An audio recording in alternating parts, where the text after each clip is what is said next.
the focus of education in the United States back to the states. Democratic Congressman Mike Levin joins us from the state of California, live from Capitol Hill. So what's wrong with that in theory, or is anything wrong with that? Saying, all right, the locals can do it better is essentially the president's argument than folks in Washington.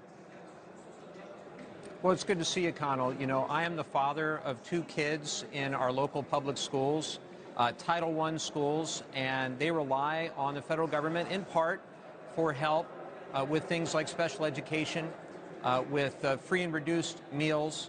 And if you were to cut those funds, if the Department of Education were to be destroyed from the inside out, as it appears Linda McMahon is trying to do, if you look at what's going to happen to things like student loans and Pell Grants, when you invest in kids, we know that that has massive return for society. In fact, there's no better dollar spent by the federal government than money being spent on children.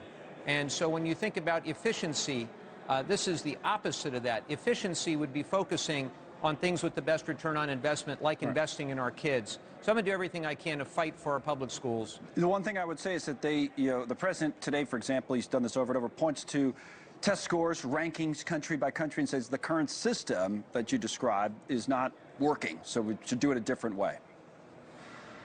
So the alternative is what? To give vouchers to people so that they can send their kids to the private school of their choice? No, I want to invest in our kids, invest in our schools. How far we've come from George W. Bush and No Child Left Behind, where now we're going to throw in the towel to the rest of the world and say America cannot have a functioning public education system? I think it's ridiculous. I want to talk to you about a few other issues while you're on today. One specific to your state. We'd covered, excuse me, the wildfires so closely in California. I want to put up this letter that you had sent to Secretary Hegseth and Secretary Burgum, because it's so much about the water in California. Federal records show that over 3 days, more than 2 billion gallons were released from the reservoirs. This is water that should have been saved for critical water needs and summer irrigation for farmers. It could have irrigated 6,000 acres of agricultural trees for an entire year. Instead, it was left to evaporate in a dry lake bed, sacrificing vital resources in a drought-prone state, seemingly for the appearance of taking action to fight the already contained fires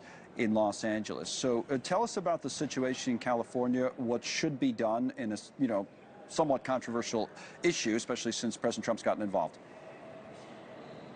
Well, on the Appropriations Committee where I serve, we have oversight of the Army Corps of Engineers, and I have great respect for the Army Corps of Engineers. They normally are by the book. They follow the science, the engineering, and the community stakeholders. And this time they just didn't do that. We know that they did not follow their own water manual. They did not follow the lead of the local agricultural community, the local stakeholders or scientists in deciding to release this 2 million gallons of water into ultimately a dry lake. Where it was going to evaporate.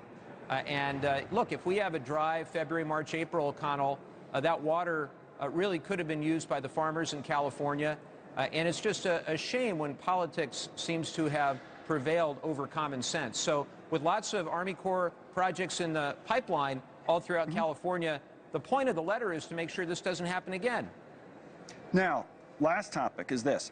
The debate we've been having this week, House has already gone through it, only one Democrat voted in favor, about funding and, whether or not the government will be shut down. Now it's up to the Senate. Comments from Democratic Senator Tim Kaine from Virginia says at the moment there's not enough to advance this stopgap measure in the Senate ultimately to get it passed and to avoid a shutdown because, again, you need at least 8 Democrats to get the necessary votes. So everybody's been wondering, how do the Democrats handle it? I want to play some audio here, some sound from Senator from Pennsylvania, John Fetterman, who has a little bit of, he seemed like he would support it. So let me play that, and then you tell me what's going on here. Here's Fetterman. You are voting to shut the government down, and that will absolutely punish millions of Americans. And if we do no and vote to close it, to claim that to protect the government, again, that's, I've described it. It's like, burning down the village to save it. So there's clearly debate right internally in your party, in the other chamber, in the Senate now. How should this be handled? Because the part I think Senator Fetterman is articulating is that, hey, you don't want to necessarily be the ones that are blamed for shutting the government down. So what's going to happen here? What should happen? Well, first of all, nobody wants a government shutdown, but we're in this spot because Republicans who control the White House, the House, and the Senate couldn't get their act together until the very last week. They set the March 14th deadline, and they own the consequences of what happens here.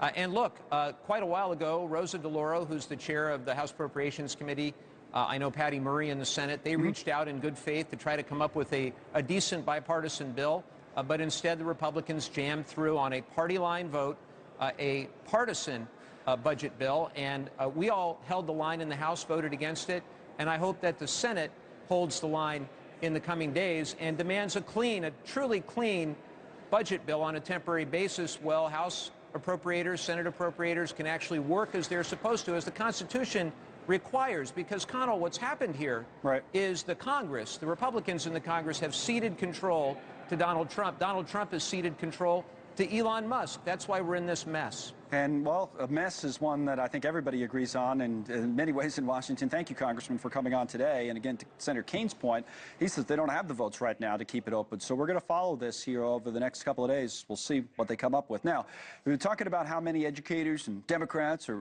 kind of